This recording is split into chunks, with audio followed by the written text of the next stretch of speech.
Well, welcome to the show. This is our view from the bench.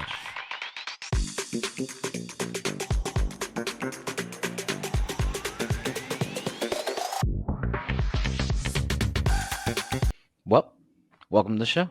I'm Brendan, dent remover for the Ping Pong Club. And I'm Corey, the floor cleaner for the dance team, and happy Monday. Happy Monday, my friend. We made it. Somewhat a happy Monday. Yeah. We have some games to talk about coming up, but yeah. I survived the weekend. That's all I can say. Yeah, you do have long weekends, especially because you work most of them. I enjoy weekends, so to me, Mondays are not great. You celebrate Mondays because it means you got through the weekend. But yes, absolutely. I made it. Had to work Ducks watch party on Saturday while they played their first game in Vegas, and then worked the home opener yesterday, which we won, and it was awesome, and everybody had a good time. So it was a good day, and we made it through. Nice. Yeah, I didn't do much, honestly. Just kind of kicked around, did some stuff, get my car fixed, got some decorations out of the garage.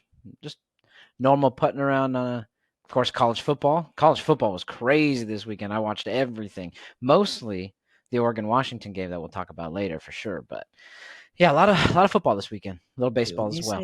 When you say getting out decorations, are you talking about getting out Halloween decorations? Yeah, it's a little late, but we'll just let it. We do Following. No, at our house. I'm with you, man. I get it because my roommate back in September asked me like, "Oh, where's my Halloween?" I was like, "Oh, it's in like the storage thing." Okay, cool. And like I came home the next day and it was like Halloween was here. I was like, "Oh, it's September." I mean, I'm not mad. It doesn't bother me. I was just like, "Whoa, I didn't expect it to be up already that fast." Yeah, I mean, if it was like September 29th, I could probably let it slide. But if it's like September like 3rd or like after Labor Day, I'm like, nah, homie. Like at least let it be warm or like cooler. You know, I think it was the 8th. Not that it's different. Yeah, it's too early. Too early. Mine's a little too late. I definitely like trying to help my wife getting up a little bit earlier. But yeah, we do a little Following, so we kind of start first or second week of October and all the way through Christmas, and then right at Thanksgiving, everything's changed. Bam! It is now Christmas time. Right? Yeah, I totally understand that. We're going to start with football, Monday Night Football. It was actually a good game. It was close, I guess, as you can say. It was a little sloppy, but Dak kind of played his ass off. Cowboys came out with a win, barely. Defense kind of helped, but 20-17 Cowboys over the Chargers. How much of it did you catch? Actually, most of the second half when I was able to get home here and watch it. So I watched the ending, especially I think before we got on here. I don't know, man. Like you said, sloppy is a good word for it from what I saw. The Chargers, man, they just another one-score game that they lose. It's like what they do this year so far. It's the opposite of Minnesota last year. They can't win one-score games. They have the opportunity to at least, go down the field, maybe tie it and force overtime, and Herbert throws a pick and it's over. I mean, they don't look good. The Chargers, doing their Charger thing, and just I don't know. I feel like they're cursed and they're always going to be this way. This is just what happens to them. They have all the talent. If you look at it on paper, they're paying and they have one of the top guys at all positions. They've had the most Pro Bowlers the last 2 years. Like everything's on paper makes sense. It never seems to work out on the field. I don't know what else to think about them at this point. As a semi-Chargers fan, I told you I'm trying to root for an LA team. This is I obviously can't root for the Rams, being a Cardinals fan. I'm trying to also root for an LA team. So the Chargers is it, and it's already frustrating being a Chargers fan. I've only been one for like a year and a half, actually more like 8 months. It was typical in the sense of they blew it late, but it's not like they weren't working towards the goal. When I was watching, they actually did well at moving the ball. It just seemed to be every single time they had a nice chunk play, whether that be a run or a nice throw, there was a penalty. Yes, there was a lot. They were given a break, honestly, when they punted it after penalty after penalty after penalty. They punted it, and the punt was actually muffed by the Cowboys, and they actually recovered it way deeper, and they got into red zone territory way better than they would had on offense. So, but from there, I think all they mustered up was more penalties in order for them to get into that touchdown. It's just, it was a weird game, and they blew it at the end. And again, it seems typical. Yeah, unfortunately it is. And I'm not a Chargers fan myself, but I always kind of have a soft spot for them because as a kid, since we didn't have a team, my dad would take me down every year and we'd go to a Chargers game down there. So I'm kind of always I've been to a lot of games. So I like their fan base is really fun, at least was down in San Diego. So I feel bad they're even here in the first place. And it's all because of Dean Spanos and the way he runs that team. That organization is just it kind of reminds me of Artie Moreno with the Angels. He just gets in the way too much and just doesn't let people do their job. Like back in the day when they were in San Diego, he fired Marty Schottenheimer after they went 14-2. Like, I don't, what? 14-2, they lost a playoff game. Okay, it happens, but why would you fire a coach when you just went 14-2? You're the best team in the NFL. It makes no sense. So I feel bad for the Chargers, and I feel bad for the few fans that they do have because all the San Diego people almost hate them all at this point. I feel like it's at least a little bit better than where the Angels are at. Slightly, at least because, to your point, they have 14-2 seasons. They make the playoffs like they do last year. It's just they're always doing something wrong, and that could be Spanos getting in the way, to your point. But they never get to be over the top. Nope. 2-3 so far this season through 6 weeks. Seems rough. I mean, I know they might be in it for second place in their division because the division is basically Patrick Mahomes and everybody else. But in the AFC and the very tight AFC, it's already looking bad. Yeah. If they don't move to even and they fall 2 games under 500 next week, it's over. Yep, absolutely. Yeah, there's 2-4 and the AFC is just not going to cut it. I mean, as a Titans fan, we're right behind them. I think we are 2-4 right now, so it's not looking good. Yeah, well. Oh, yeah, because you guys lost this weekend. Yeah, didn't go well. No. It's actually the first game we're going to cover. You want to get to our little rundown? Hey, man, it's your thing. Let's do it. Sunday rundown. Let's go.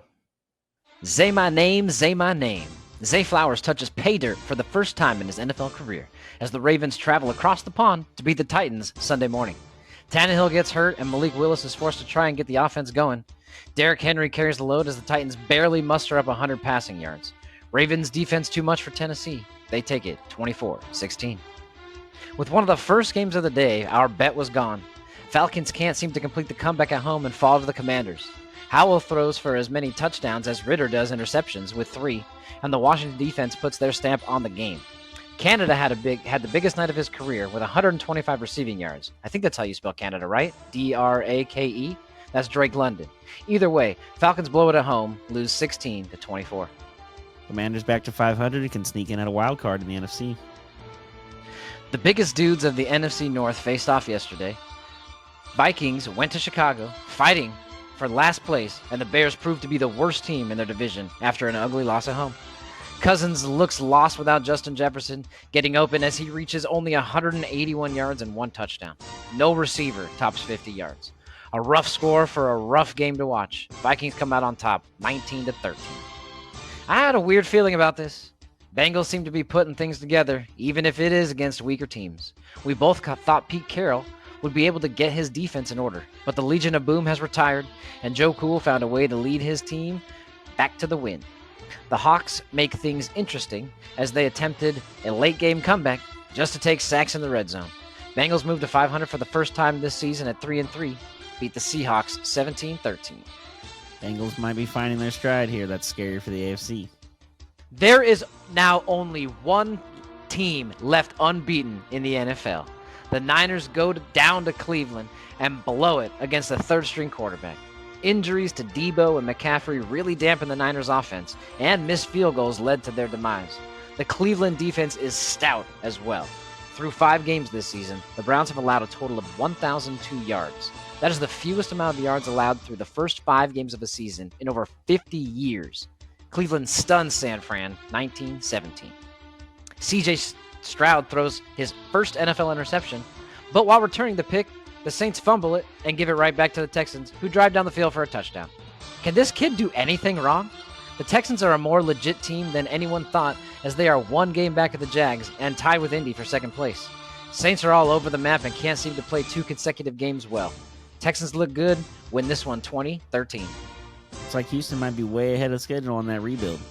Speaking of those Jags, they hosted the Colts on Sunday and proved who the top team is. The Jags defense stepped up in this one with 3 picks, 3 sacks, and a fumble recovery. Jags kicker McManus had a long day, going 4 for 4 on extra points and 3 for 3 on field goal attempts. Jags cruised to an easy one, 37-20. If you looked at this game after the first quarter, you may have thought an upset was brewing. Mike McDaniel had other plans as the Dolphins woke up and decided to start playing football going forward. Dolphins go on to score 35 unanswered and really put the game out of reach. Tyreek Hill goes off for 163 yards and is only 184 yards away from the 1,000-yard mark. It's week 6, by the way. Mostert smashes in 2 touchdowns and adds 115 yards. Dolphins double up Panthers, 42-21. Dolphins offense seems unstoppable, which helps my fantasy team. The Patriots have scored a touchdown. I repeat, the Patriots have scored a touchdown. Josh decided to take it easy on his old boss as the Raiders just barely edge out the Pats in Vegas. Jimmy G is taken to the hospital mid-game, but the Raiders still take it in the end. That's back-to-back wins for this Raiders team, even if they are against bad competition. Raiders hold off Pats, 21-17. Goff and company keep mauling their way to wins. Lions head to Tampa and sink Baker's ship and all that's on it. Bucks muster a measly pair of field goals as Goff and Amon-Ra connect 12 times for 124 yards and a touchdown. This Pride of Lions seems different than the scaredy cats we've seen in previous seasons. They move to 5-1 and complete control of the NFC North. Lions take it to Tampa, 26. This game started closer than it needed to. Cardinals were able to hold the Rams to 6 first-half points and a 9-6 lead. Unfortunately, there was a second half, and the Rams really came to play.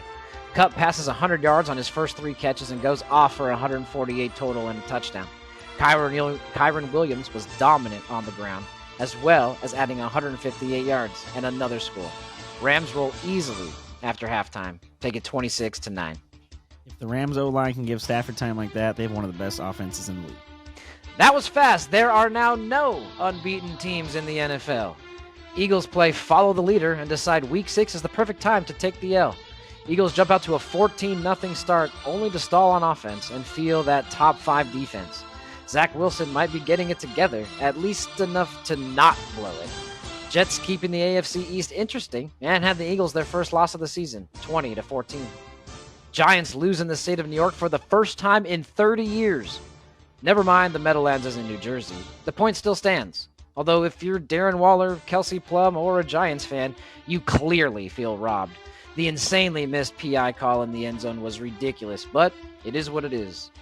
Bills take this one over New York, 14-9. Whew, man, that was a lot of games. It was a crazy week, man. Crazy week. But it was a fun one. Yeah, I like sure. This one. Just lots of weird games. Obviously, like you talked about and mentioned, we went from 2 undefeated to 1 undefeated to no more undefeated teams in the league. So things are going to get just interesting like here. Just boom, boom, one after another. So things are going to get interesting here as we move on. We're past basically the quarter mark or a little beyond that at this point in the season. So be interesting to see how things kind of start to filter themselves out, especially in the NFC. There's a lot of bad teams. Yeah, it's pretty top heavy, obviously, but to your point, there's a lot of bad teams. But one of those teams that's actually at the top that we're talking about is the one that we want to look at a little bit deeper. The Niners, who everyone, I guess, knows, even still after a loss like this one, is probably the best, if not the second best, depending on which side of the Mississippi you're on and if you like wearing green, in the NFC. And they didn't look like it on Sunday. Now, granted, as you heard in my little spiel, the Browns have a historically good defense. Is that the only problem? I mean, it's got to be. And I mean, the other part of it, too, is the Niners are not going to be invincible and go 17-0. That's just not going to happen. No. There's going to be a stumble or here and there. They are a West Coast team playing on the East Coast on an early game on a Sunday. Yes. Sometimes that usually is a big effect on those teams. I know it has been. The records don't show that it's good in the past. So that's got to be part of it. I mean, also, it was an ugly game. The weather was not very good, so it was kind of sloppy, which kind of had something to do with, I'm sure, with the kicker for the Niners missing 2 field goals, not just the game tying opportunity or game winning opportunity, but one earlier as well. So a lot of things can go into it. It's just the weirdest part is that Purdy's first career loss goes against like the 3rd string quarterback from Cleveland. It's not Deshaun Watson or some real good quarterback, but it's the NFL. Any given Sunday, anything can happen, man. So, exactly. They went out and started. But again, you talk about that defense being so good. If the Niners lose guys, Debo, McCaffrey, and to injury, well, then that defense is going to even feast even more, knowing those options aren't out there for Purdy. Yeah, that I think is what really turned it. Debo was lost early, to be honest with you. McCaffrey was able to stay in the game for some time, but after that, they just really stalled. they still should have and could have won the game. Obviously, like you said, the missed field goals was their demise. The game-winning one at the end was only 41 yards. Something today's kickers I feel like is, barring insane weather or a block or something or a bad snap, almost automatic. So it was just kind of bad luck all around. It seems this was the one that they needed to drop, but I'm sure the Browns were happy about it. I know Amari Cooper had a good day, 106 yards receiving. So that third string quarterback still was able to sling it a little bit. Yeah, I'm just like I said. The Niners are not in, they're not gonna go undefeated. They're gonna lose a game, and this is one they lose. You can chalk it up to a really good defense and just not your day. And they still are 5-1. They have a hold on the NFC West, and they still have a hold on the NFC Conference, except for the Eagles. But they've beaten the Cowboys. The Cowboys are now 4-2, so they have the tiebreaker there. So Yep. it's nothing to worry about right now. It's too Nah, early. As long as way too early. Debo and McCaffrey come out of this That's the injury key. thing, with no major issues, or only have to miss a week or here, then they'll be fine. Exactly. That is the biggest key. What's wrong with Debo? What's wrong with Christian? Those are the two ones. That's all the Niners should be worried about. Chalk this up. Don't even look at this tape. Bad game. Yep. Move on. Yep. Throw that tape out. We'll move on to exactly.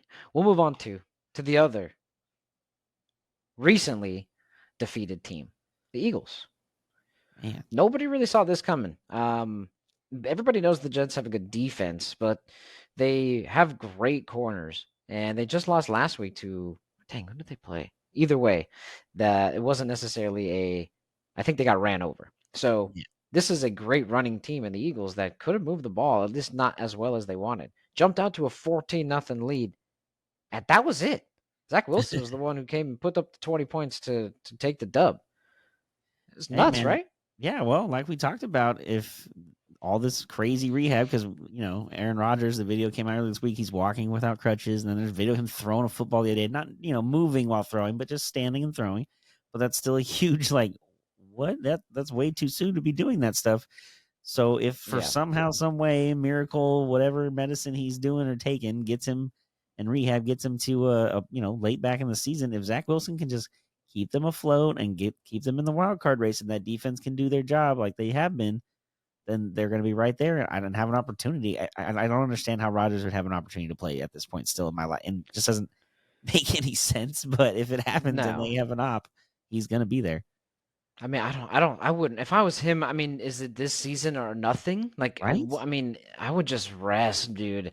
If you're not the young guy anymore, I would let your body heal. But again, I'm not him. He knows what he's doing with his body. I'm not trying to tell him what to do. I'm just telling my opinion would be, let's rest this one up so I can be really good for next season. Yeah.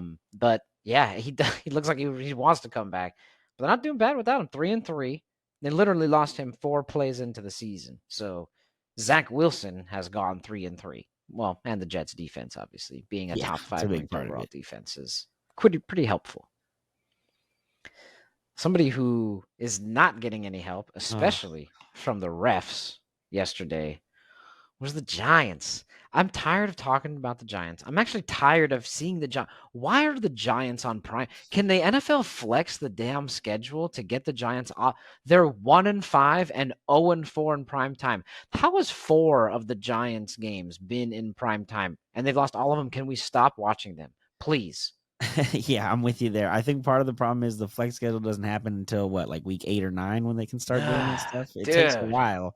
But yeah, I'm with you. After 5 or 6 weeks, you should be able to start okay, we can see, especially when Saquon got injured and was in and out, and then Daniel Jones is out, and what is the reason of having them on TV at this point? I'm with you, man. I don't get it.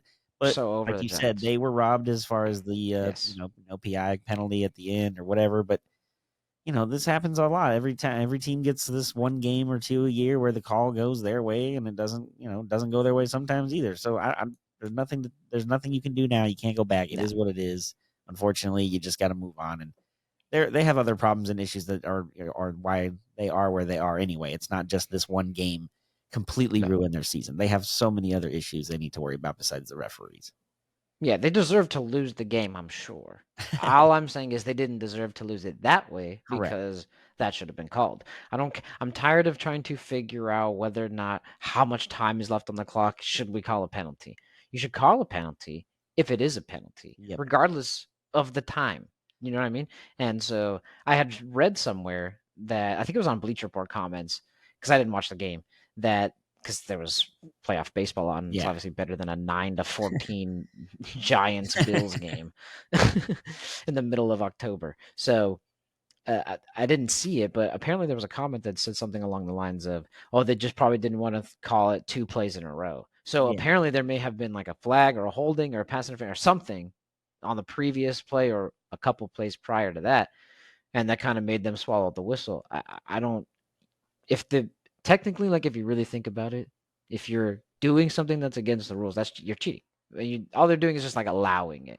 It was a pretty bad grab. There's no way you could have missed it. I would say it wasn't as bad as the Saints player getting tackled by the Rams player before the ball was anywhere near them. It wasn't that bad, but it was like, maybe one tier below that because it was pretty egregious and it should have been called. But again, not that they deserved to win the game, not that they would be in any better position this season had they won the game, but for what it's worth, Tyrod could have got the W, and that would have looked good for him. Yeah. And you know what? I'm with you, though, as far as the penalties, no matter what time of the game of the clock it is. Like, it's a penalty, it's a penalty. And the biggest thing, I think the biggest sport that has that issue, because normally in football, like, it doesn't affect an individual player, like, too many games. Like, it's not like it's going to make it like, oh, that player has 3 penalties and he's going to get, like, it's not like the NBA, where, like, the NBA, it's a little more because each one only has a certain amount until you're out. Right. So it makes it a little more sense for it to happen in basketball. But in football, like, a penalty, call it, man. Like, what do we care what time it is? Like, especially when they're that blatant. If they're in the red zone right there, that means all 7 or 8 referees on the field are all right there. There's got to be 2 on the back end for sure, corners on the side. How do you miss that? It's right there in front. Nobody saw anything. Yeah. And no offense, it hit Darren Waller's hands. And Darren Waller, they went out and traded for Darren Waller because he's good. He knows how to catch the ball. So the fact that he could have come down with that. It was possible, and it was stolen. So it is what it is. I don't really care. Don't really like any of these teams, so it doesn't bother me. But I still think it's an egregious thing, and I just really feel like the NFL needs to sort it out because I feel like every league has a problem with their officiating. Do people ever get mad like, oh man, the refs really cost us the game? I feel like that's probably one sport where like people can get mad at individual calls, but not like, why would you call? I can't believe we lost, because I feel like that doesn't happen really in hockey. No, not very often. No, I mean, especially now the way they do replay a lot, there's a lot of things that they can call. Like, I know the other night the Ducks had on their first game, Carrick hit a guy with his elbow, but the way you look at it when they was live, it looked bad. So they called a 5-minute penalty on him, but they're like, we're going to review it and make sure. It's kind of like the NFL when they fumble, like, just let them pick it up. We'll call it a fumble and then we'll review it. So they'll go back. And like, I didn't necessarily agree that it was the right call either, because it looked like he was trying to avoid hitting him and he just couldn't get out of the way. But regardless, there's a lot less of like issues that come up that, because when it comes to goals, especially, like the review system is so good in hockey. Yes. That if it's a goal, it's a goal. It's going to happen no matter what. So very few times, and especially coming to the playoffs, I feel like the refs really pull the whistles back, and there's very few penalties even called in the first place. Yeah, and I feel like that's the only time that NBA officiating is good, is in the playoffs. I feel like NBA officiating is pretty poor, and they get complaints constantly. Yeah. And same with the NFL refs. I don't know what it is with these two. I understand that they're fast moving and it's really hard to look. I understand. I'm not saying that I would do a better job. I'm just saying, I don't know, figure something out. Like, especially this, dude. There's no way. I think one of the bigger issues with football referees, at least, is a lot of them are older. There's a lot of like guys in like their 50s and trying to like run. And I'm like, they need some younger people to be doing that to be able to keep up with them. And the thing with the NBA ones is they only have 3 referees. I don't know why they don't just add a 4th at this point and just get another set of eyes out there on the court, and everybody just take a corner, and then you don't have to have like this random 3 kind of rotation. Everybody you just rotate corner to corner, and whatever happens. Call the plays, get more eyes on it. Yeah, and it's also, to your point, less movement that they have to do. So they don't have to be aware of where they're standing. They could be watching at all times. Exactly. They're not going to be in the way of somebody because they're just moving from baseline to baseline. They get one corner at a time, and then they have maybe 1 or 2 on the middle, just moving back. Like, it could be so simple. Yeah. I don't know. Why don't they just hire us and let us? Dude, I'm with you, man. I work in sports, and I like think about these things, and we talk about this all the time after like the game. Like, well, what if you did this, and that? Like that, and that. Like, that'd be cool. Well, they ain't gonna talk to us. They ain't gonna listen to us. Like, we're not in the GM's Nobody really office. cares what we think, so yeah. Which is fine. But either way, if anybody's out there, Adam Silver, Roger Goodell, hey, fix it. It's the only sport that's wrong. Hockey's fast. It's super fast. Huh? They figure it out. So fast. Don't even stop. They just switch. They don't even substitute. Basketball, you stop and you check out and you check in. You're supposed to hop and jump and do. You freaking dude. and they miss almost nothing. I'm just saying, figure it out. Pretty good. They're pretty good. We're gonna move on to the postseason baseball. We're going to get it out of the way because it's not necessarily the best news for us, but it's not terrible news. No, not at all. Not at all. But we're going to start with the ALCS first anyway and kind of go over the first two games here. First game, I mean, dude, Texas is looking really good. I mean, they haven't lost a game in the postseason yet. They've just and they don't have home field in any of these series. No. They're the road team every time, and they just keep winning. I don't know what to say, but the only thing I will mention is that Bruce Bochy is awesome. And I did say back when we first started recording this podcast that I thought Texas could ultimately win the AL. I didn't know it would be as a wild card team, but they do have an opportunity now. You know, game one, they took care of business. Montgomery shut them down, man. He let Houston do nothing. They had no opportunities, really. They have all of the pieces that you need to be successful. There's basically like 4 things. I mean, it's a very intricate game. I'm not going to pretend I know everything about it. But there's 4 like main components that you need in order to be able to kind of make it. You need great starting pitching, which they've gotten. This game alone, we'll talk about game 2 in a moment. Jordan Montgomery went for 6.1, allowed 5 hits, struck out 6, got nothing. Blanked them. Obviously, they got blanked the rest of the game. Bullpen shut him out too. You need timely and good hitting. Corey Seager, bro, that guy sets the tone for that team, and they can almost all hit. It's crazy as I look up and down the lineup. I'm like, I don't know half of these people, to be honest with you, but they rake. They know they can hit. Good manager, especially what I mean by that is someone who doesn't overthink, because like Dave Roberts does, he overthinks everything, whereas Bruce Bochy seems to have that perfect timing, right? And then after that, the only other thing that I would say, those are my 3 main ones. And then after that, obviously, it would be helpful to have a really, really good bullpen. And they have that as well. So they have kind of all the components that you need, and they're up 2-0 after winning 2 on the road to the only team that's really standing in their way. Because I kind of feel like besides the Phillies, I mean, I still praying that we make it out of it and something can happen. Rangers are the best team, not only left in the American League, but in baseball. Yeah, I'm with you, man. And it's crazy. Okay, I know I'm with you. I want the Diamondbacks to get there. But if it is Phillies, Texas, like, that's a good Rob series. Thompson, who coaches the Phillies, is kind of an old school guy as far as like how to coach and do things. I mean, even I think it was game 3 or 4 against Atlanta. He had Kimbrel in the 7th instead of closing like he normally did. Like, he doesn't do everything. Yeah. It was like 7 with 2 outs or something like that. Yeah, but still, that's some unorthodox things and way of doing things, but just seems to know the pace and what the team needs and when it needs it. And that's what Bruce Bochy's like the best at. That's why I thought back in the day that when they got him, like, that's a great hire. But Chris Young, their GM, played for him back in San Diego, so he knows exactly what he is and how he's going to get a team going. So far, so good. Loved it. They carried it over to game 2. More again with that timely starting pitching. Nathan Eovaldi went 6 strong. They did allow some runs. He got 5 hits, got 9 Ks. He allowed 3 of the 4 runs that they surrendered, but they had been up the entire time, so he still got the win. Great starting pitching, great hitting. Houston did flirt with it a little bit in the 8th and 9th. They had some opportunities. I mean, they got within 1 and had a guy on, I think, in the 9th. So it's not like they went without a fight. I expect them to bounce back, but I mean, thankfully, I guess in a weird way, there's not that much travel. It's a real quick thing from Houston to Dallas. That'll be easy for everybody. So it's a 3.5 hour drive. Oh, geez. Okay. So yeah, it's a 45 minute flight. Yeah. That's crazy. That's ridiculous. So yeah, that's easy. That's not gonna be a big deal. So it's like from here to Vegas. But it's weird. Like, they went to Houston already. I feel like they'd be up 2-0 if they were at home, but they went in the defending champs' house. Yes. And won the first 2 games from them. And it's rowdy there. It is rowdy there. Mattress Mac is sad right now. Oh man, I'm really interested to see if Texas can fit. Now the other thing too, well, depending on our series and how that goes, but if you're Texas and you sweep the series and you have too much time off, and here's all this rest, sometimes that doesn't help you. They avoided the rest, and they're the ones who have not lost a game yet. So we were the second team to have made it to the CS and not lost a game. We swept both of the first 2. Obviously, we lost game 1, so our streak is 0, but that's okay. Dude, let's move on to that game. I was going to say, you know what? I expected to, worst case, come out of Philly, going back to Arizona, it tied 1-1. I didn't know which game necessarily they would win, but I figured 1-1 is the worst case scenario for me. I'm like, all right, come back, tied, no big deal. Like, that's okay.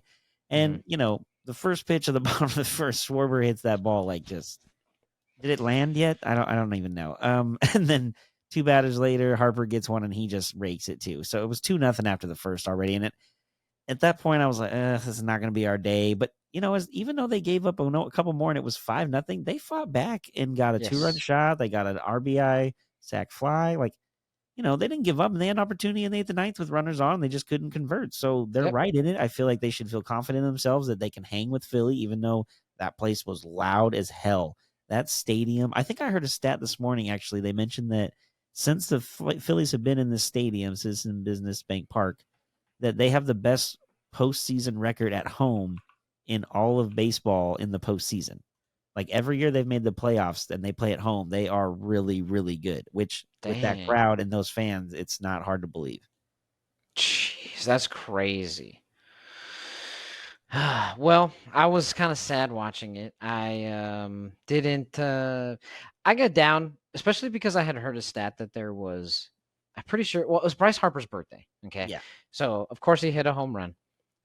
And whenever Bryce Harper hits a home run in the playoffs, I don't think the Phillies lose the game. I text you that after. I think it was like the third inning. I was just gonna say, you texted me. I said, you know what? I get it, man. I understand, but it's game 1. It's only the 3rd or 4th inning. Like, again, we fought back and we made it look like we at least can hang. I feel like confident if Merrill Kelly can go out there and do his thing tomorrow and we can hang a couple runs at least in the first couple innings, maybe 3rd or 4th, get something on the board, and maybe steal a game out of there and head home and see what we can do from there. It's still possible for sure. Made a fight of it. We got who's Merrill? Merrill's fighting or Merrill's fighting? Merrill's pitching tomorrow. I'm assuming. Yep, Merrill Kelly tomorrow. Okay. But is Aaron Nola pitching? I believe that is Philly's number 2. Yeah. Damn. Yeah, he's not easy too. But hey, we got a couple off Wheeler, so he's not invincible. Yeah, we got him. Dude, he retired. We got a base hit with the first one that we didn't get another hit till the 6th inning when Longoria had another single. Yeah, that's the drought that it's hard to get over. So yeah, I'm glad they got that out the way. Got to get that run early. Got to get a run early. The note that I have, and I don't want to be the guy that says this, but Bryce Harper and Trey Turner alone, magnificent players. Okay. I have nothing bad to say about them. They're great on the field. They're great in the batter's box. They're great off the field as far as like personality. More Bryce Harper. Trey's kind of silent, but still, they don't have any problems, right? The Phillies payroll is more than double the Diamondbacks payroll. So you know what? Shocked. Like literally, we're 119. They're 245. More than double the Diamondbacks payroll. So if we can keep in it, you know what, and fight with these teams. We already took down the Dodgers, who had $240 million payroll. We doubled them, swept them. So I don't feel bad. And again, this is like one of our first years kind of making it run. Hopefully we can bring back the team. They seem to be buying into Terry, and we can make a thing of it. Yeah, they've already given our GM Hazen I think a 2 or 3 year extension, so I expect Torey to get one here in the offseason as well, because I think he's got next year on his deal, but there's probably going to get another 2 years added on, I would think. He's been great since he's been here, man. Even when we had the bad years, he's always kind of kept us floating around 500. We've never been 60 Atrocious. wins or 65 wins like that. It's been 75 to 80 most years. We're kind of right there and just kind of messing around because of injury, but this year we put it all together and we're putting up a fight. It's the NLCS, man. Anything can happen. Remember, Diamondbacks we're down 3-2 to the Yankees in the World Series. I know it's not the same team, but it's October baseball. Anything can happen. If they split tomorrow, like I said, I got to feel if I'm Torey, I'm going in there and feeling confident with that roster and that team, which I have to. I don't know if I sent you this video or the story that I heard, but I heard that Chris Rose was telling a story that he heard from a source somewhere that when the Diamondbacks, struggled at the end of the season and barely got in the playoffs, that Torey I said you there. Okay, you did. Okay. So Torey basically went in there and just told them, like, look, he's normally a calm guy. He kind of rated them the riot act, as Chris Rose said, and just basically said, like, are you guys tired of being the JV team, the NL West? Like, you guys are just, that's what everyone thinks about you guys compared to the Dodgers. Mm-hmm. And they took it personally, as the whole saying goes, since Jordan and the Doc. And they've come out in the playoffs and have played really well. And I don't expect them to go down, even if they lose the series and get swept. If they lose 5-3, 4-3, 1-0 in a game, I'm okay with that. I won't be mad. And the hardest part is last year I was rooting so hard for Philly to beat Astros in the World Series that I kind of like them and a lot of their players. So same. Ultimately, if we lose to Philly, I'm rooting for Philly to win the whole thing. So Yeah. Yeah, I'd be torn because I do like Texas and a handful of players there, but I would probably pull NL just so we could be like, yeah, we lost to the World Series champs. I mean, Yeah, come on, it's not that can't be bad. mad about that. Yeah, it's almost like we came in second. You know what I Yeah, mean? But we exactly. didn't. Well, at least third then, because we would have been better than whoever comes out of that. But yeah, I think it'll be good. We did lose the season series. We played them 7 times. We lost 4-3. Yeah. See, So so what if it's a we tight go series. Who home knows? down 2-0 and we win all 3 home games, and then we go back to Philly and we lose 2-7? If we lose in 7 games to them at the end of the season, Fantastic I'm season. stoked. I'm excited for the future. The team is, like you said, most of those guys are signed and coming back. We don't have any real, big marks that we need to figure out. I think we could just add more pitching, but you can always add more pitching regardless of who your team Yeah. is. Definitely don't want to get swept. That's the one thing. Someone who avoided the sweep, actually, luckily, was your Liberty, New York Yeah. Liberty, but took it to them. Actually won big. It seems like this is what it's gonna be. I don't know what it is with basketball, but this is kind of what the playoffs last year was like. Do you remember? Especially in some of the Lakers ones, we'd win by 15, then lose by 20, then win by 30, then like, what's up with this? WNBA is kind of following suit. Yeah, I Liberty don't took it know. to the Aces 87-73 final, game 3, making it 2-1. It's weird. I think it almost kind of is basically what happened in the regular season with these two teams. Whoever went home won big. Like a lot of the games were not close at the end of the finish. So this is kind of par with the course of everything else that they've had in this season.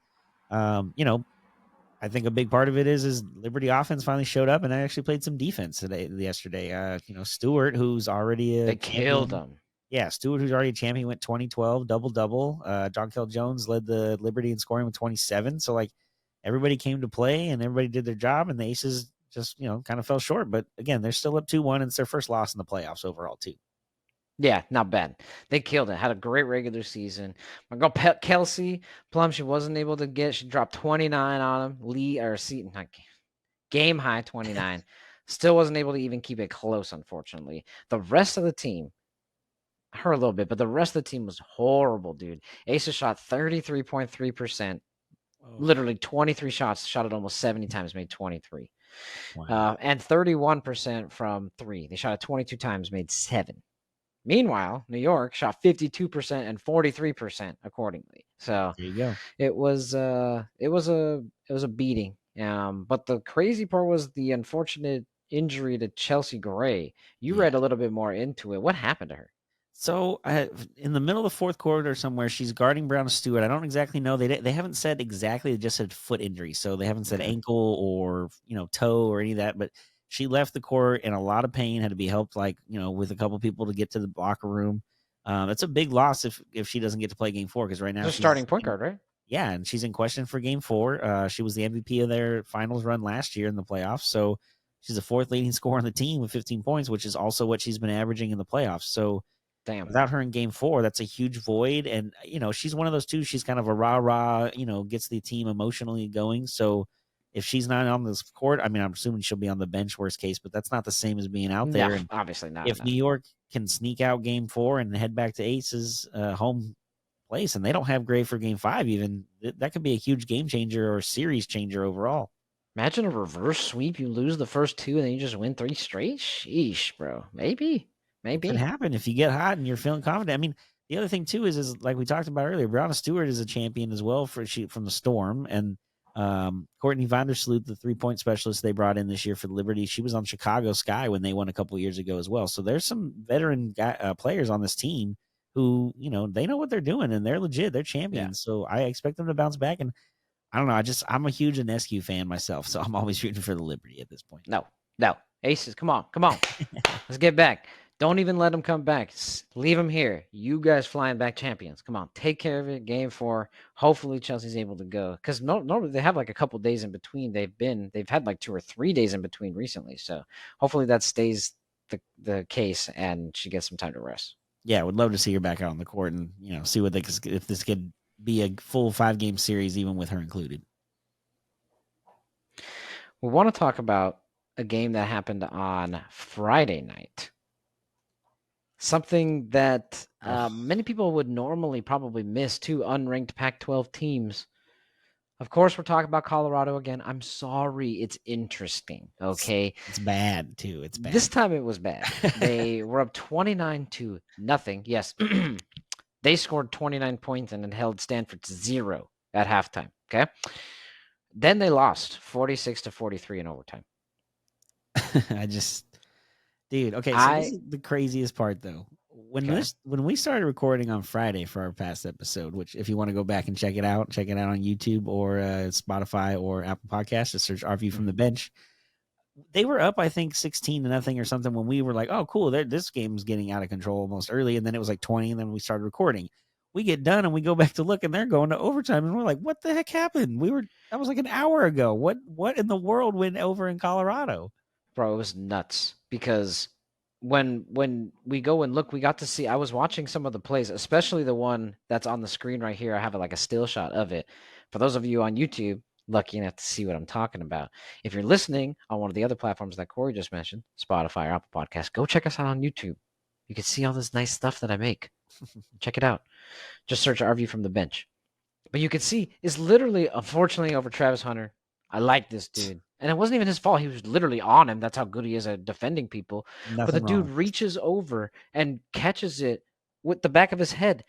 Honestly, Travis Hunter was stuck. He was basically hugging the guy's helmet, but it was like legal because he was catching the ball at the same time. Ended up kind of taking it over his head for the touchdown that tied it in one play in overtime. And when they went to second overtime, man, the Colorado just blew it, dude. They just blew it. Their offense. All the Stanford had to do was all they had to do was make a field goal, and they did. Yeah, that Colorado offense in that second overtime did not look good. And Shedeur was, you could tell he was forcing trying to make something happen when there wasn't anything there, which ultimately is why he threw the interception. And then, Stanford gets the ball back, just got to kick a field goal. But yeah, that catch you're talking about right here with the picture. I mean, not only did he catch it over the top of him like that, as he caught it and he lands, he's running backwards. True. Like 5+ yards. Yeah, exactly. He didn't catch it in the end zone. Landed in the end zone. He caught it, ran, and lifted it up and over him going backwards. I'm sorry, I went away from my mic there. It was just nuts, dude. I don't even know how that was possible. And like you said, it was on one play of the overtime. So Stanford offense barely spent any time out there and put all the pressure back on Colorado right away. They thought they had some breathing room for a second, had created an opportunity, but Stanford said, no, we're coming right back. And then ultimately they get the win and walk out. And now Deion Sanders and them are, 4-3. So after such a promising start too. Yeah. Especially when beating TCU at TCU. That was the big one. Yeah. But just couldn't. The Colorado State one was good because we didn't realize how good Colorado State was or how bad Colorado was. But they weren't able to muster much up this season. I know that he'll be back. I don't know if Shedeur will be back, but if he is, watch out for them next year because that's some talent, especially if Travis Hunter and the gang come back because they seemed close to ready this year. If they just need a little bit more time to gel, they'll be scary next year in the Big 12. Yeah, I believe they're going to the Big 12. It's so hard to keep track of where all these Pac-12 teams are going because they're not going to be here. There is an episode that we cover, so go check it out. We tell you where everybody's split. We'll move on to the other Pac-12 team, the one that the Pac-12 game, the one that really everybody was paying attention to. Dude, I sat on my couch and made sure to watch as much of this game as possible. And I'm glad I did because it was as entertaining as promised. 36-33 final. And Oregon had a chance to win it at the end.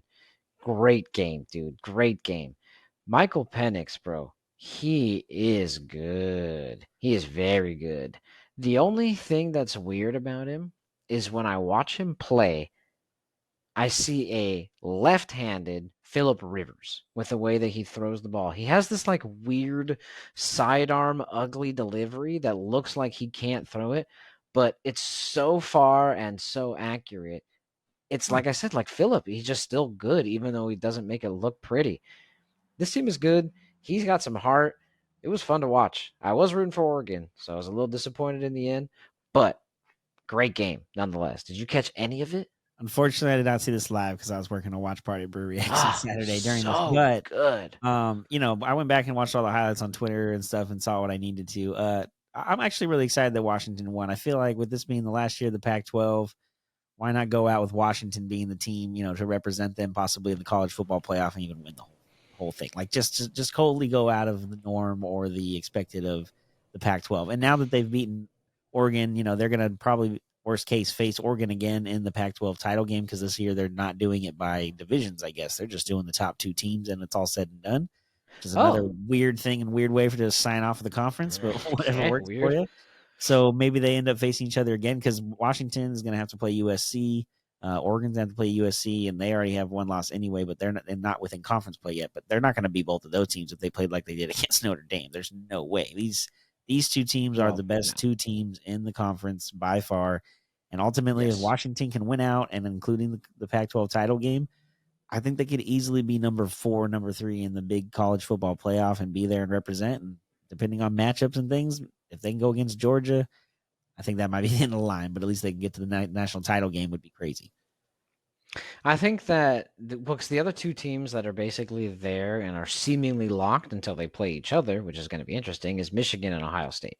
Oh, that's true. So, I mean, I saw a thing up the other day that like a little stat after this game that had like a percentage about each of the Power 5 conferences sending a team or multiple teams to the college football playoff.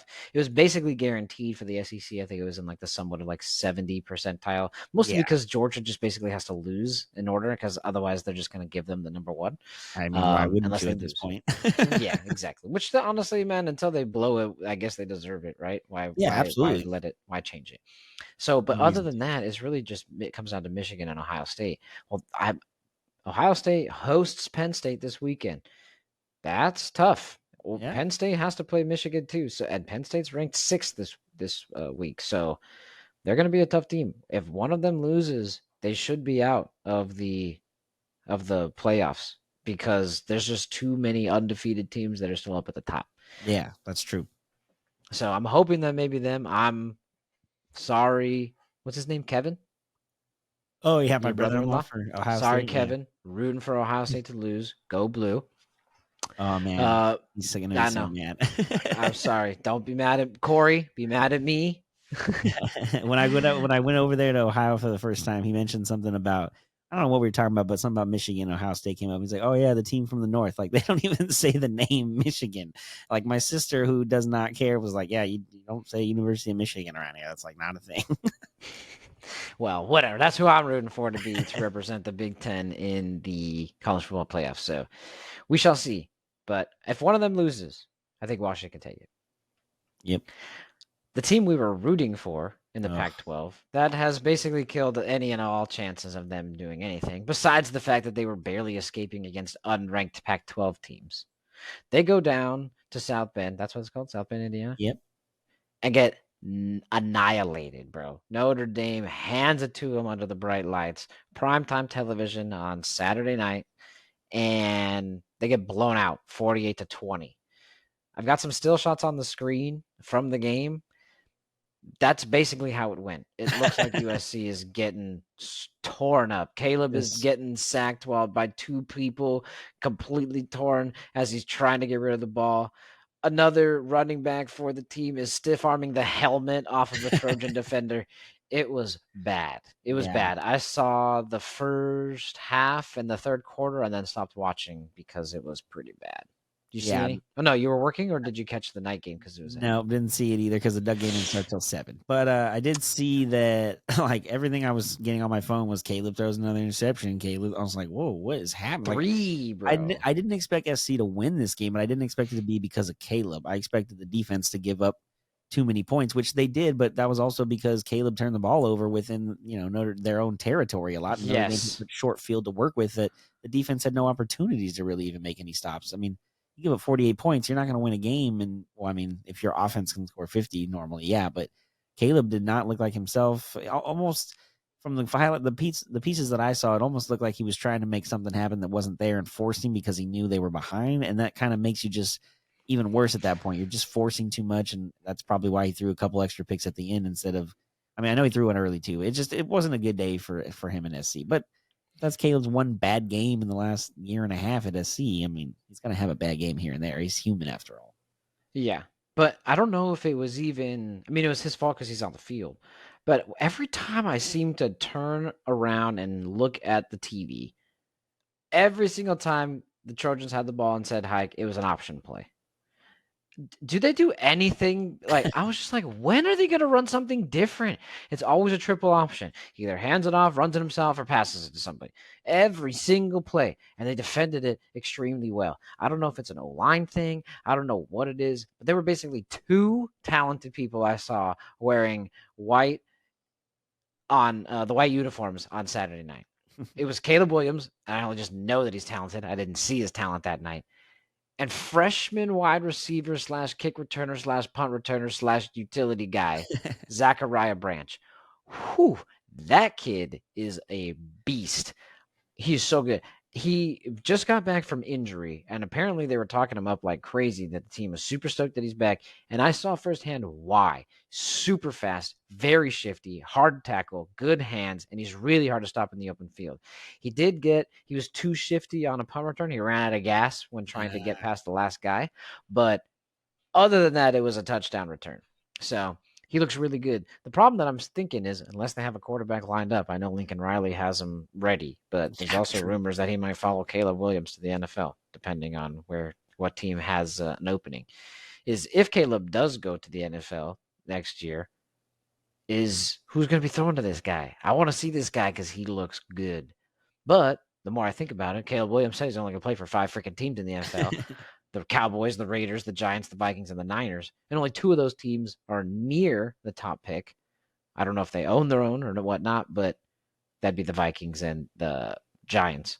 So I don't know. Caleb Williams is like annoying to me right now because I'm irritated by this like little. I understand that you want to decide your future, but like, dang, bro.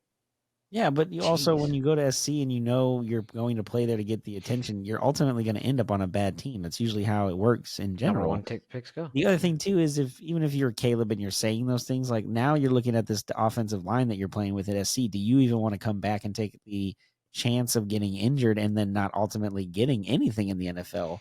Like I think he's gonna leave at the end of the year no matter what at this point. I think he realizes like I have to take the opportunity. Like you're getting money at NIL money as far as the college game goes, but that's just like, $3 million here. He's not getting doing some commercials. And yeah, stuff, he's dude. not doing on, multi, like $50 million signing bonus when you get drafted number 1 or whatever crazy numbers it is up to this point. Yeah, it's in the 20s. He's going to go to the NFL no matter what. And at this point, if Chicago has the number 1 and number 2 pick, then that's not a bad place to start if you can get him and maybe bring somebody with him from SC or a wide receiver that's, Marvin Harrison Jr., I think is the big name that you could have them 2 together at the same time and build something from there. Yes, that would be the pair that I would love to see meet up because, dude, Caleb does look good when he has the time, and Marvin Harrison is a monster. So I could see that. There's a lot of talk, though, like I said, especially with the Bears. For some reason, there's talk with the Bears, especially because their coaching staff is just in turmoil, it seems, at all time. Yeah. That there's like whisperings of Lincoln Riley following Caleb Williams. I don't know how true it is. I know he like literally just got to SC, so I don't know how that would all work out. But that would be pretty crazy, man, to just kind of get here, all of a sudden just get kind of grouped with him. And if you want to excel, I mean, historically, the Bears seem like a good organization. I don't know how well they're run currently, but they're a historic team. So might be a good place to make your stamp. I mean, I know being in Bears history, I mean, everyone keeps talking about the 85 Bears. So if you could make it in Chicago, maybe you could put yourself on the map. That's a really good idea, like for him to follow him there. And not only that, if he does follow him there, and usually when you go to your first NFL gig, you got to find an NFL former head coach or D or offensive coordinator that's been there forever and knows the game in and out. Cliff Kingsbury already coached in the NFL with the Cardinals and is on his coaching staff at SC. He could literally just bring somebody with him on his staff.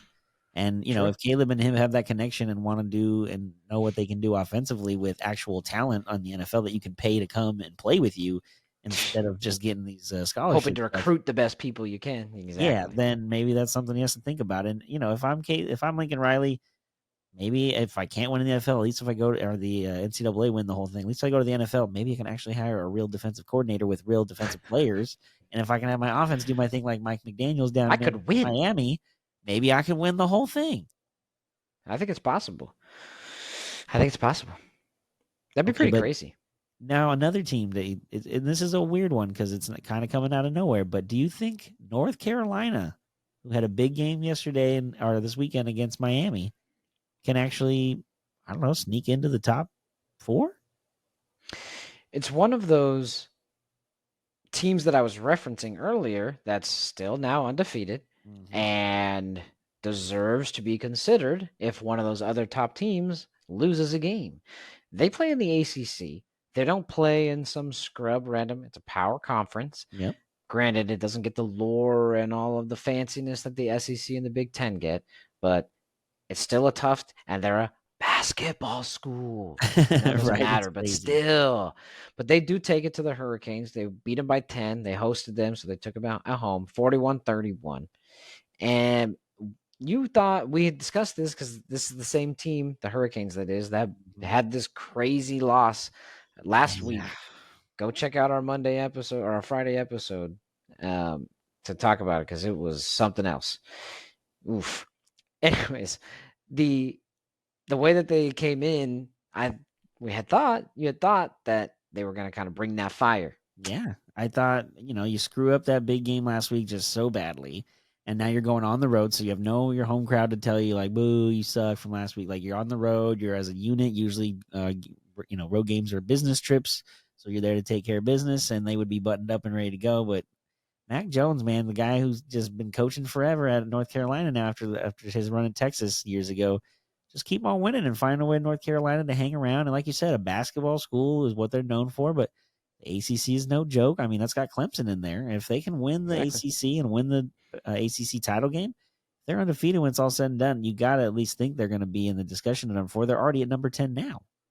Miami was ranked while they played them, and they were ranked even higher last week before they lost to Georgia Tech. So they beat a ranked team. They have ranked teams in their division. Florida State's a division. I think they're 4th or 5th. They're up there too. So that game is going to be a pretty big one. The Florida State North Carolina game. I think the winner of that one takes the ACC. Really has something to say about that college football playoff too. So have something to say about that. I want one more note though before. Kind of want to go back to SC. Something I forgot to mention. Yeah. I remember when we were talking about, speaking of him moving to the pros, him as in Lane. No, not Lane Kiffin. Wow, where did that come from? Lincoln Riley. I don't know why I said Lane Kiffin. He hasn't been in SC in forever. But Lane, oh my gosh, just again, but Lincoln Riley going up to the pros is, I've seen interviews with people, I think it's pretty much everybody but Nick Saban, where they talk about college football is like a year-round job. Because not only do you have obviously the entire season, but the offseason is constantly spent preparing about and recruiting for your next season. Yeah. So it's just a cyclical thing that you never really get a break from, that I know Lincoln Riley's been doing for some time now. Now, granted, I know that he signed this contract in SC for a while, so he was still expecting to do it. But like you said, if the opportunity is knocking where you get to have your own players, where you get to hire people and pay them on the table Yeah, like legit. to get all these, yeah, then maybe you take that opportunity, especially if you get to follow and you know what quarterback you have, you know his talents, you know his abilities. And again, if you can snag freaking Marvin Harrison from Ohio State with another one of your top picks, you already have an elite connection. You're on the lines of, the first thing that comes to mind is like a Joe Burrow, Jamar Chase. The only thing that's lacking is obviously the continued chemistry that they have. So, and the other part of that too is if he does ultimately, like if Caleb ends up in Chicago and he follows him, like if you think about it, the NFC North is kind of in flux right now. Like the Packers. Hey, you watch your mouth. Those Lions. Okay, I didn't finish. Let me finish. The Packers are kind of, and Jordan Love, who knows what's happening. The Vikings now, Kirk Cousins and them showing they're not as good, and he's a free agent and getting older too, so they're going to be on a rebuild shortly. Now the only one is the Lions, but the whole thing with the Lions is if they were good last year and they're good this year, can they continue that motion or that success moving forward? Because we've never seen them do it for more than a year or two randomly like this. So that's the only reason I mentioned the NFC North. Like you could have an opportunity, and the NFC is so bad that maybe if they could get a wild card, even if they get to a 9-win team next year. So again, long ways away and a lot of things that can happen. I know Lincoln Riley, you talked about, is in a contract at SC. I think it's even a 10-year deal that he signed 2 years ago. So I'm sure there's a buyout or something in there. But if the Bears come calling and you have Caleb and you have that 1 and 2 pick that you can go pick the weapons you want for him to have and be able to, players are going to want to come there to play with that team and that offense, knowing Lincoln's going there as well. So it's got to be something you at least think about for sure. True. If they do have their number 1 pick, the Vikings only have 1 win also. Oh, no, they got their second this week. Yeah, they did. So if the Bears keep trying to win, Justin Fields keep getting, that's one of the teams that he named that he wants to go to. Maybe he holds out if they have a second or third pick, similar to like I don't know, Eli Manning or Philip Rivers John deal. Elway. I'm just saying, It's maybe if the possible. Vikings are one of those bad teams. He also said the New York Giants. I know they just handed a bunch of money to Daniel Jones, but if Caleb Williams Oh my comes gosh. knocking and you've got a number 2, 3 pick, I'm sure you're figuring something out, right? Shipping him to the Canadian Football League for some maple syrup or something. I don't know. Wow, he went really downhill that bad, huh?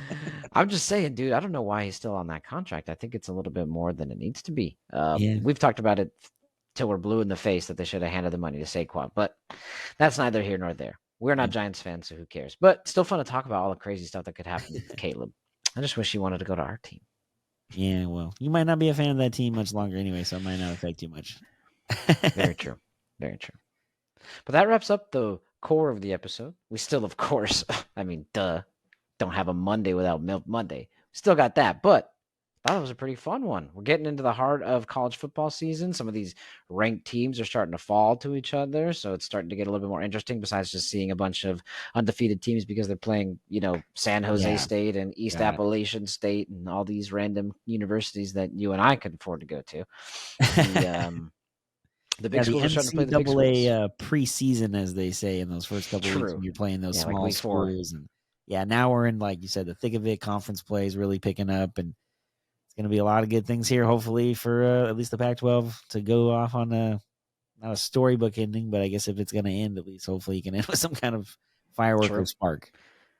Yeah, no more undefeated teams in the NFL. WNBA got interesting because they were able to pull out the dub. And now the question mark about the injury. NBA is like a week and a half or less away. Dude, this is getting. Oh man, you're right. I think next NL, yeah, bro. They're like basketball right starts now. a week from tomorrow, the 24th. That's what I'm saying. That's what I'm saying. So we got playoff baseball. We're in the middle of the ALCS and the NLCS. Diamondbacks, come on, baby. You guys can pull one out tomorrow. I believe in you. Come on, let's take one in Philly and then go home. And then the best part is hockey started. The Ducks were 1-1 after yesterday's home victory. Got a big win yesterday, so hopefully they can see some. I mean, they looked good yesterday. A lot of offense. Had a hat trick by Frank Vatrano, which was awesome. So hopefully, and a loss to the champs in game 1 ain't bad. I mean, they just won the Stanley Cup. Of course, it's not that bad to win on the road. They're raising the banner. Of course not. No problem. Yeah. So totally down to finish 1-1. Yep, it's a good way to start the season. But like you said, now that we finished the episode of our core stuff we want to talk today, we want to get our last segment in before we get out of here. Milk Monday. I cannot believe a fine woman like this produced a guy like Stifler. Dude! I took some MILF. What the hell is that? MILF. Man, I love facts. Yeah! Hey guys, MILF Monday. MILF Monday. Nice, man. All right. As much as I hate Mondays, I do look forward to your facts. What fact you got for me today, bro? Well, actually, since I mentioned the Ducks, I'm sticking into hockey. Frederick Anderson, who is used to play for the Ducks at one point in his career, he's still playing now. He's actually the 10th highest scoring Danish player in the NHL history with 14 points. Now, that sounds crazy. I know that sounds weird, but the weirdest part or the insane part about it is he's a goalie. So that means he only has 14 assists. He doesn't have any goals, and most of them might even be secondary assists where he's just getting them started on the break.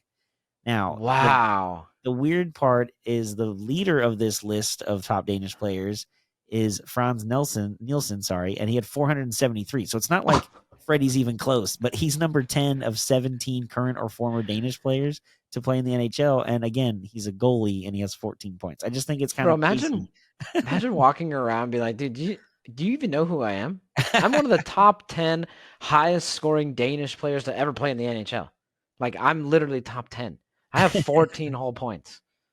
I stand at one end of the rink and I don't move very much. I go back left and right. I don't go up and down the rink. That's crazy. And to your point, all passes. Yeah, I doubt unless somebody just everybody got out of the way. But I doubt he got the goal. So I'm assuming that's 14 assists. Yeah. Wow, that's really random. That's and Freddie was 17 total. Like I said, Freddie was on the Ducks for a few years, and I always really liked him. He's one of those guys which I think you need as a goalie and as like a catcher in the in Major League Baseball. You need them to be more stoic. Like after wins, he's like, "Yeah, we played good and we won," and then when they lose, he's like, "Yeah, we played bad and we lost." Like there's no like emotional roller coaster with him. Which as a goalie or like I said, a catcher, you want that steady, just like I'm here. I'm going to do my job. Whatever happens, happens. I move on to the next one. I don't let it affect my thought process of what's happening. So Yeah, true. he was just a really good dude, and I'm glad that he's still playing. But yeah, I just thought that little stat of him being the top 10 Danish player in scoring history. For the So NHL random. That's pretty funny. I like that. I like that. That's pretty cool. If you want to check out more of our facts, where can they find them? Well, like we mentioned earlier, if you want to see all the episodes we've done before, which is today's our 25th, remember you can find them on Spotify, Apple Podcasts, or YouTube, and just search Our View from the Bench. Don't forget to also follow us on Twitter and Instagram at OurViewFTB. Any thing crazy going on this week? You got more weekend games, so days off coming up? Yeah, I'm actually off tomorrow and Wednesday because I'm working concerts and games this weekend. So I got a little bit of everything, which unfortunately we're not going to be able to do an episode at the end of the week here probably because I got to work Peso Puma this weekend. So don't know what that is, but that sounds fantastic. The Spanish concert. I don't know. I think it's like more of like kind of a Bad Bunny style rapper like music. I don't know. I'll find out on Friday and Saturday when we sell the merch. Nice. All right, sweet. Okay, so we're going to be basically back to everybody on Monday then. Yes, unfortunately, we will not be able to be back. I got a Ducks game Thursday, concert Friday, concert Saturday, Ducks game Sunday. So long weekend. Wow. Yeah, and Wednesday is just too short of a turnaround. All we'll be able to talk about is the NLCS game 2. Yeah, there'll be nothing else going on. There'll be no football. There's no real basketball or anything going on yet, unfortunately. So we're going to have to skip on to the next week. But like we said a couple weeks ago, when this hockey season gets going, this tends to be, especially October, November, when it starts, my busiest time of the year. So we'll keep doing the best we can as far as at least for sure once a week, but we're going to try to do 2 when we can. Sounds good. Well, I don't have much, just normal work. My dad's up visiting, so awesome. I'm going to hang out with him, I think, on Thursday. Going to a Disneyland special Halloween event tomorrow night with the wifey. Awesome. And then, actually, I just said I have nothing. Then my mom and stepdad are driving in from Arizona to hang out, and I'm hanging out with them on Saturday. So actually, I guess I do have a very busy week. Yeah, you got a lot of family stuff too. That's awesome. We get to see your dad too. I haven't seen your dad in forever. Well, I haven't seen any of your parents since they moved to Arizona too, especially. Well, that one, yeah, Arizona, yeah. That's a little far, but yeah, definitely. Well, gotta hang out sometime, man. Maybe we could go to a freaking Angels game or something. Yeah, well, I'm hoping to get some tickets for some Ducks games at least. So at least you and Rocky or you and Laffy can come and I can hang out with you for a few minutes while you're in the building. Let's go. Invite me. I'm ready to go. I'm waiting for him, man. The opening night was sold out. There was no tickets. Okay, no worries, no worries. As soon as they start doing a little bit worse, then the people stop going. So yeah, hopefully that doesn't happen. The case, but there might still be some tickets randomly here and there, even if so. All right. I'll take it. Well. Thank you all for checking in and seeing things from our view from the bench. See you next Monday. I'm Brendan. And I'm Corey. Like we always say, enjoy the sports until we talk again. Peace. D-backs game 2. Let's go. Woo!